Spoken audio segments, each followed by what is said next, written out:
Casino Guitars, back in your face again. We want to talk about why we're perhaps one of the worst guitar shops ever. I've been saying it for years. That's true. I remember when we opened up too, like years ago, like we got our first like Fender wooden signs and stuff that we Fender doesn't send them. We had to have them made by like wood sign artists. And then James was like, man, when we go out of business, can I have this? I'm like, you got it, buddy, pal. But anyway, thanks for joining us. Click like, subscribe, Hit the old bell. and watch The Last of Us for Christ's sake. It's great. He didn't come over to the party last night, but That it's was slack. so you're gonna be a few episodes behind. We'll catch up though. We'll get you. You can come over and see a to- Dune party like we did before. Steal Derek's HBO Max. That's all. Okay, so you might be a fan of our guitar YouTube channel, or not, and it just pops up in your feed, and you're like, God damn it, these guys. Love to hate us. It's fine. He looks like one of the characters in The Last of Us episode that happened in episode 3. That's all we're saying. And he reminds us of the way he acts a lot too. Anyway, you might like the YouTube channel, and you might like our guitar store, but we're really, really bad at what we do. Well, sometimes. I mean, no, let's get into why. We're talking about it as a pure business sense. I feel like we do great customer service. Yeah. We have awesome guitars.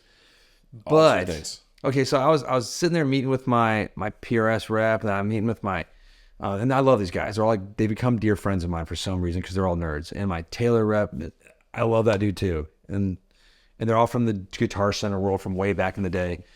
And we're talking about, Which is funny when you think about it. But yeah. I mean, this is the thing, like, we don't analyze velocity and turnover rates and SKU product removal, added addition, and like how long is that hook active? So we're going through stuff. I mean, if you do this and this and this, then you'll have like a proper, like, you know, printing. I'm like, yeah, that sounds like a lot of work.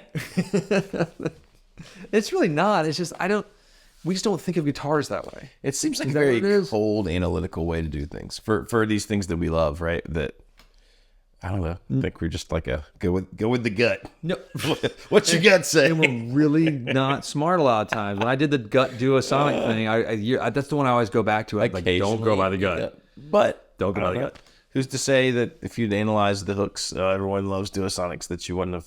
But I remember going for the gut with like Two Rock, and a lot of guys were like, you shouldn't do that. They're so expensive. We can't keep them in the store. Or even with like Echo Park, somebody's like, this guy's crazy. Best guitars I've ever played almost, and they sell immediately. Yeah. And every time I get one, I'm like, I want to keep this one. Can I keep this one, Mom? Mom, can I anyway, it is a gut game for us. Yeah. And this is the word. I worked in finance for a minute. It's a little known fact that some people don't know, maybe. I was hired into it, and I just hated it because there was no gut a lot. Well, there's some gut. And then they were like, Baxter's like a stockbroker from the 80s. He's like, fast and loose. Let's go. I just feel it. Feeling it. I wasn't like Bradley Cooper in that pill movie when he takes the pill and he gets all like his... Oh, and he's like, yeah. I love that movie, by the way. That is a great movie, actually. God, I can't remember the name of it. I came to it. Robert De Niro plays sort of the bad guy investor towards the end. Great film. If you haven't seen it and you don't know the name, anyway. So that's one of them, right? Yes. Should I go into B? I think so. We really want to work with companies and the people and companies that we like. Which seems like a fine thing to me. I don't know. That's not how business is supposed to work. And you know Walmart doesn't give a crap about the people's manufacturing products that come on their shelves. They care about what product sells. Baxter, I cannot believe you'd say that. I've seen Walmart commercials. It's like a hometown. No. I do think Walmart does some good things. They do some horrible things too. Like I have this sort of like love-hate relationship with them because they have great shirts.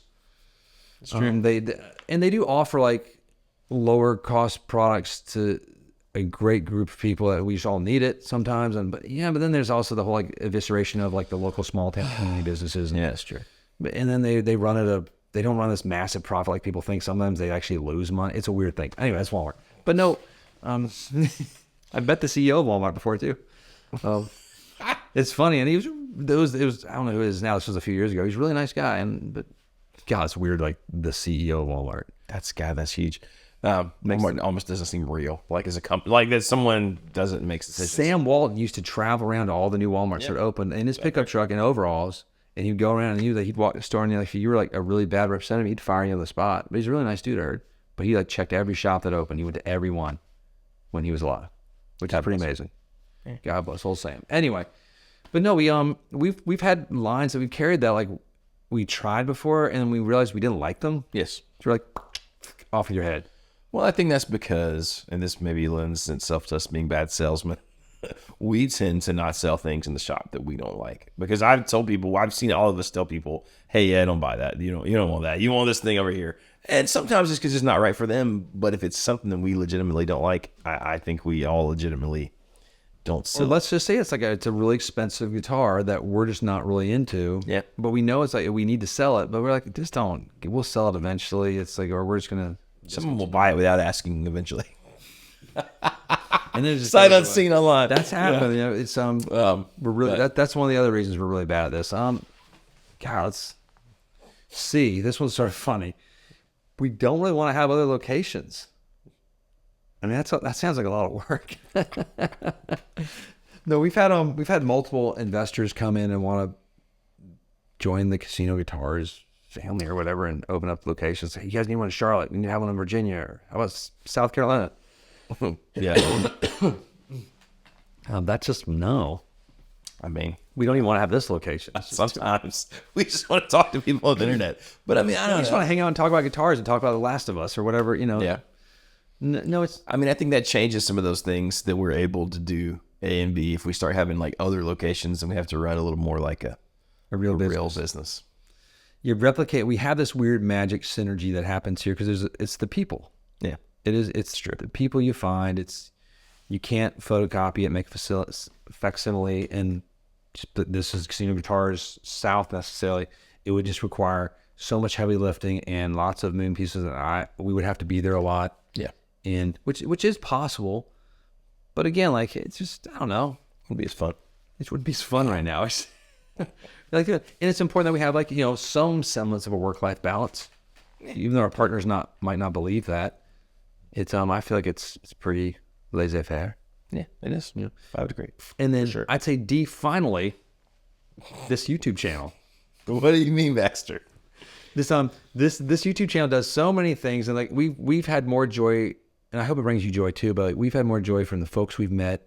I got to spend time with a wonderful person from Switzerland via Brazil just yesterday, and what a kind soul. We hit it off. We probably spent 30, 45 minutes talking, hanging out. I was supposed to be hanging out with my kids, and I was like, yeah, they can wait. I see them all the time. But he was for business in Asheville, which is almost 4 hours away, and he drove down because he's a fan of the channel. But we didn't start the channel to sell guitars. No. It was started kind of because we wanted to talk about guitars. Yes.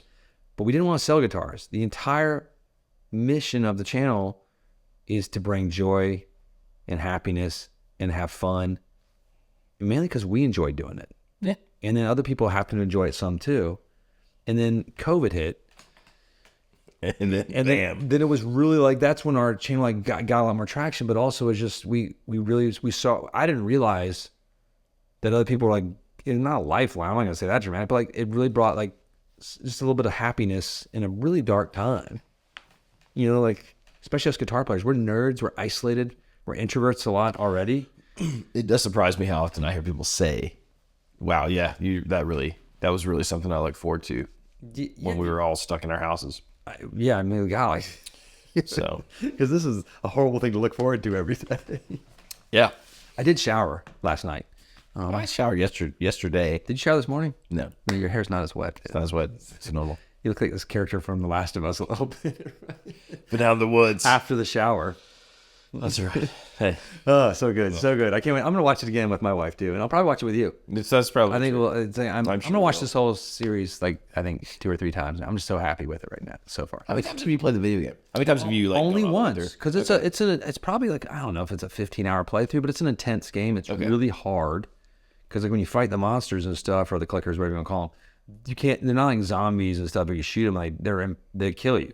They're super strong. Okay. And they don't take bullets really well as far as a death thing. And I think the show translates that well. So it's not like one in the brain and they're no. No, sometimes maybe if there's hundreds of them, you're screwed. But even the strong ones, the clickers, are the ones that are scary. Okay. Yeah, there's different. So I'm behind. I don't understand. There's different You tiers. stay and don't go monsters. online. Just enjoy. It's still the game's amazing. We might play it. I have a PlayStation 3 with The Last of Us. That's the only game I have. Holy shit. Yeah, so we could pull it out and play it. Just need to bring that should to do the that. shop. I mean, we'll say, I have an Guys, extra guys, TV no one's too. in here. That stupid Quick. subway poster sign can go, or painting I have can go away, and we can put a TV right there. Holy Lord, what are we thinking? Sold. I know, done. Reason 5. We're not reason E. We're not. No, but I mean that's the whole. We love guitars. Yeah. We don't love business. It's just, it's I've worked in business. I've worked in at Viacom. I've seen like how business operates. I don't like it. I just it's not fun. It's weird. I watched the morning show on Apple TV. I'm like, God, this is giving me flashbacks to Viacom a little bit. Not as cool. Like Jennifer Aniston wasn't working there with me, unfortunately. So that would have been cool. Reese Witherspoon. That would have been Oh better. my, I think she's so pretty for some reason right now. Another thing that's weird. Side note. I think we're pretty much done.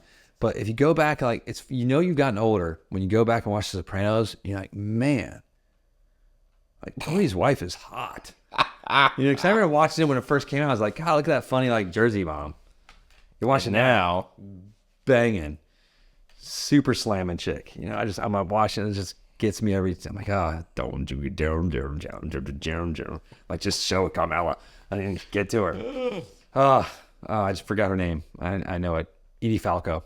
Okay. God, thank you. Because she was also in the new Avatar: Way of the Water. Have you seen that yet? I have not. So she shot her role for Avatar: Way of the Water almost 5 years ago. That Holy just came out. And so she thought the movie had already come and gone and didn't do very well.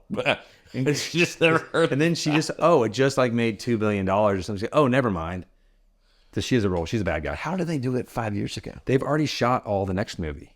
Oh, It's years in the making for the CGI and everything to get made. It takes so long just to build it. And then that's kind of insane to me. Like that seems almost unimaginable. it is like I'm going to dedicate the next 15 years of my life to this thing. Right. But when it's done, like, Hope it does well. which it does do well, but it also leaves us the great, like Avatar 1 is still amazing to watch. Yeah. If you're like, oh, it's kind of a silly story. It's Ferngully. Yeah, it's Ferngully. Who cares? But it's Ferngully's great.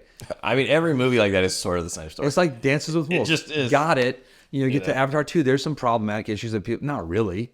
I mean, people are like, oh, it's problematic. There's some issues here with like, this is offensive. Like, who would have thought now, 30 or so years later, like we go back and we watch the prequels to Star Wars and we watch that with an eye of joy and nostalgia now. Yes. And then the kids that grew up watching that for the first time, that is their Star Wars episodes 4, 5, and 6. That's true. Is the prequel. And they love it as much as we love 4, 5, and 6. And I get it. Because when you watch Revenge of the Sith, you're like, this movie is awesome. I didn't like it when it came out. And now I love it. And now you love it. I don't like the new ones, though. Did you say? I heard that there may be scrapping them. The ones that just happened. They're going to like just sort of pretend that didn't happen. Kind of. I'd be okay with that. And And they're good. They're good as standalone things, but Those could be just clickbait YouTube titles, but I've seen it multiple times in Star Wars forums. I just haven't read Rogue it. One is amazing. Yes. That's like that connection to Episode 4, unbelievable. And it's just it's such a great film. And reading about it, yeah. I thought all the like the TV stuff, like the Mandalorian, all that stuff is great. But even the Book of Boba Fett was pretty awesome. It was okay. Obi-Wan. You watch that one? Kind of. Yeah, I mean, I even went back and rewatched like the final fight with Darth Vader. I was like, it could have been. It's just It could have been. kind of so much more. Could have been a lot more. They just dropped the ball on that one. It's unfortunate, but Mandalorian's still amazing. If they could take that If they could replicate that over and over. and just add Werner Herzog to everything, he's the bad guy in the first season. The old creepy white German dude, not the creepy Gus guy from Breaking Bad, who's also awesome. And then, Polo. What was the name of the shop? The Polo. Oh yeah. I can't. Hermanos. That's right. That's right. Lord. Most important. I did watch it. Then we're going. Sorry, we're done again. But I was watching the Breaking Bad lead character. He was talking about like these actors that go to LA. Like, hey, I'm just gonna give it a year and make it. And he's like, I can save a year of your life. Just don't go do it. You gotta. It's a lifetime. Which I agree. Like with music too. These guys that are artists that are trying to make it. It's like, I'm gonna give it a year in New York or LA. Or give it 2 years. Man, like you look at The Mandalorian. Look at that. That guy was in Buffy the Vampire Slayer in 1999. It's crazy. It's now 2023, and he is a household name. Yes. And making Chile an awesome place for one of the greatest actors ever now. Like all this Who stuff. thought that? That is a really good point. Yeah, it's a lifetime. He was in Law and Orders, SVUs, the other Law and Orders. He's always a bad guy or something, or just some bit part. working his way up. Then he finally gets, you got Narcos and Game of Thrones and some funny movies all at once. But once that, then it started happening all there. I'm sure his family was like, when are you going to get a real job? So what are you doing now? I'm almost. How's that? You're a hobby thing. Same for the Breaking Bad guys. Same for you musicians. There's young guys watching right now, just like, I mean, keep going at it. Like even this guitar shop, if you want to do that one day, do it. It's totally stupid. Oh, it's a lot stupid. more work than you think. But it can be really fun work and rewarding if you want to be a bad guitar shop and stuff like we do. yes, That's it. Thanks for joining us. Peace be with you all out there, and we'll see you soon.